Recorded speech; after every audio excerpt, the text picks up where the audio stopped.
नमस्कार। बहुत स्वागत है आप सबका एक बार फिर से हमारे YouTube चैनल के ऊपर। आज के कार्यक्रम में हम राहु केतु के राशि परिवर्तन का क्या प्रभाव पड़ेगा मेष राशि वालों के जीवन के ऊपर, इसको हम समझने जा रहे हैं। देखिए, राहु केतु इस वक्त मेष एवं तुला राशि में चल रहे हैं। राहु मेष राशि से गोचर कर रहे हैं, तो वहीं केतु तुला राशि में भ्रमण कर रहे हैं। राहु केतु की इस स्थिति में बदलाव 30 अक्टूबर 2023 से होने जा रहा है। 30 अक्टूबर 2023 को दोपहर में राहु देव मेष राशि से निकल करके मीन राशि में गोचर करना शुरू कर देंगे, तो वहीं केतु तुला राशि से निकल करके कन्या राशि में भ्रमण करना शुरू करेंगे। राहु केतु की ये जो स्थिति है लगभग 18 महीनों के लिए इन्हीं राशि में बनी रहेगी, यानी ये जो ट्रांजिट बदल रहा है ये अगले 18 महीने तक इसी राशि में राहु केतु बने रहेंगे। समझते हैं कि राहु केतु के इस राशि परिवर्तन से मेष राशि वालों के जीवन पे क्या प्रभाव पड़ेगा। अगर आपका लगन है मेष या फिर आपकी राशि है मेष, तो आपके लिए ये कार्यक्रम काफ़ी ज़्यादा महत्वपूर्ण रहने वाला है, लगन वालों के लिए भी एवं राशि वालों के लिए भी। देखिए, मेष वालों की बात करें तो राहु आपके 12वें भाव से गोचर करने जाएंगे। अभी फिलहाल वो लगन से गोचर कर रहे हैं, लेकिन 30 अक्टूबर से ये 12वें भाव में शिफ्ट हो जाएंगे। और वहीं केतु जो फिलहाल सप्तम भाव में गोचर कर रहा है, वो सप्तम से निकल करके छठे भाव में गोचर करना शुरू कर देंगे। समझते हैं इनके प्रभाव को आपके जीवन के ऊपर। देखिए, अभी राहु आपके लगन से चल रहे थे और केतु सप्तम से। यदि आपके स्वास्थ्य को लेकर के कोई समस्या बनी हुई थी, अगर आपको कोई मानसिक तनाव था पिछले 18 महीनों से, उसमें आपको रिलीफ आएगा। चाहे मेंटल हेल्थ हो चाहे फिजिकल हेल्थ हो, दोनों ही मामलों में आपको रिलीफ देखने को मिलेगा 30 अक्टूबर के बाद से। अगर वैवाहिक जीवन में कोई दिक्कत आ रही थी, वैवाहिक जीवन में कोई परेशानी आ रही थी, तो वो परेशानी भी आपकी कम हो जाएगी, ख़त्म हो जाएगी, क्योंकि केतु आपके विवाह भाव में गोचर कर रहे थे। अब वहाँ से निकल के वो 30 अक्टूबर को छठे भाव में चले जाएंगे, तो विवाह भाव के ऊपर भी जो नकारात्मक प्रभाव था राहु केतु का, वो आपके लाइफ से ख़त्म होने वाला है। विदेश यात्रा के योग प्रबल तौर पर बनते हुए नज़र आ रहे हैं।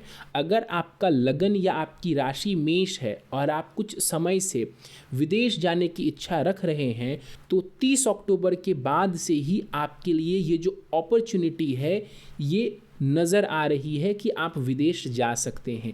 किसी भी प्रकार से विदेश से जुड़ना मेष वालों के लिए आसान होगा और ये लाभदायक भी सिद्ध होगा आपके लिए।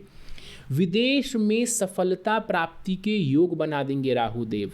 राहु का 12वें भाव से गोचर धन का व्यय करवाएगा, यानी कि पैसा खर्च होता हुआ दिख रहा है आने वाले समय में। लेकिन व्यय के साथ साथ धन में वृद्धि होती भी दिखती है। मतलब पैसा व्यय ज़रूर होगा, लेकिन कहीं ना कहीं से पैसा आता हुआ भी दिखता है। और अगर आप विदेश से जुड़े हुए हैं, चाहे भारत में रह करके ही आप कोई ऐसा काम कर रहे हैं जिसमें विदेश की इन्वॉल्वमेंट है, या आप किसी एमएनसी में काम कर रहे हैं, किसी फॉरेन की कंपनी से जुड़ के काम कर रहे हैं, तो फिर आपके लिए ये समय बेहतरीन रहेगा। पारिवारिक संपत्ति से जुड़े मामलों में लाभ होता दिख रहा है। हो सकता है कि इस दौरान आपको परिवार की तरफ से धन से जुड़े मामलों में सहायता मिल जाए, हेल्प मिल जाए।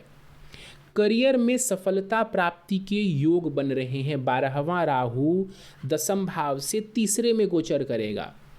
इस वजह से करियर में सफलता प्राप्ति के योग बनते हुए नजर आ रहे हैं। करियर में स्थायित्व के लिए ये समय अच्छा रहेगा। करियर में स्टेबिलिटी चाह रहे थे, वहाँ पर आपको स्टेबिलिटी देखने को मिल सकती है। शत्रुओं की अगर मैं बात करूं तो शत्रु पक्ष पराजित होते हुए दिखते हैं, यानी कि शत्रुओं के ऊपर आपको विजय प्राप्ति होती दिखती है। तो अगर कोई शत्रु आपके पीछे पड़ा है या किसी मुकदमेबाजी में आप फंसे हुए हैं और आपकी इन्वॉल्वमेंट उसमें मान लीजिए नहीं है, आपकी गलती नहीं है, तो वहाँ पर उन मामलों का निपटारा हो सकता है और आपको वहाँ से लाभ देखने को मिल सकता है। कंपटीशन में सफलता मिलने के योग प्रबल दिख रहे हैं। केतु छठे भाव में है, कंपटीशन में सफलता के योग को ये अच्छा कर देंगे, बढ़ा देंगे। स्वास्थ्य की अगर मैं बात करूं, मैंने कहा था कि लगन से राहु हट रहे हैं, इस वजह से स्वास्थ्य संबंधित मामलों में भी अगर कोई परेशानी थी तो स्वास्थ्य का लाभ मिलता दिख रहा है। ध्यान कहाँ रखें, ये तो ज़्यादातर हमने पॉजिटिव बातें की, ध्यान कहाँ रखना है ये भी समझते हैं। देखिए, घर में कलह की स्थिति से बचें। घर में कलह की स्थिति देखने को मिल सकती है, तो किसी प्रकार का अगर विवाद होता है तो उसको शांति से सुलझाने की कोशिश करेंगे।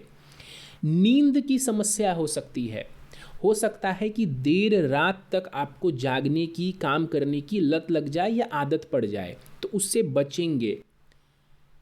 मतलब कि स्लीपिंग रूटीन जिसको कहते हैं ना, वो आपकी डिस्टर्ब हो सकती है, तो ध्यान रखिए इस चीज़ का। काम के साथ साथ आराम पर भी ध्यान देंगे। कहने का मतलब है कि ये समय करियर के लिए तो अच्छा है, सब चीज़ें अच्छी है, फाइनेंस वगैरह भी इम्प्रूव होगा, लेकिन साथ ही साथ ऐसा मत कीजिएगा कि काम के चक्कर में अपने स्वास्थ्य को आप इग्नोर कर दें। अगर ऐसा करते हैं तो आपको परेशानी देखने को मिलेगी। पैसा सोच करके इन्वेस्ट करें। अगर आप पैसा इन्वेस्ट करते हैं या करने की सोच रहे हैं तो पैसा काफ़ी सोच समझ करके इन्वेस्ट करें, अन्यथा आपको नुकसान सहना पड़ सकता है। तो इन्वेस्टमेंट का ध्यान रखना पड़ेगा। तो ओवरऑल मेष वालों के लिए एक मिक्स्ड पीरियड है। जिन बातों को मैंने कहा कि वहाँ पर लाभ मिलता दिख रहा है, तो उन सभी सेक्टर्स में आपको तरक्की देखने को मिलेगी। और ध्यान कहाँ रखना है ये भी मैंने आपको बताया। अब एक चीज़ और समझिएगा, आप में से कई लोग ये भी सोच सकते हैं कि बाकी चीज़ों का क्या, भाग्य के बारे में नहीं बताया, संतान के बारे में नहीं बात की गई। देखिए, इस गोचर में राहु केतु डायरेक्टली उन चीज़ों को प्रभावित नहीं कर रहे हैं। चाहे शिक्षा की बात करें, संतान की बात करें, भाग्य की बात करें, इस गोचर के दौरान राहु केतु का प्रभाव उन चीज़ों के ऊपर ना के बराबर रहेगा।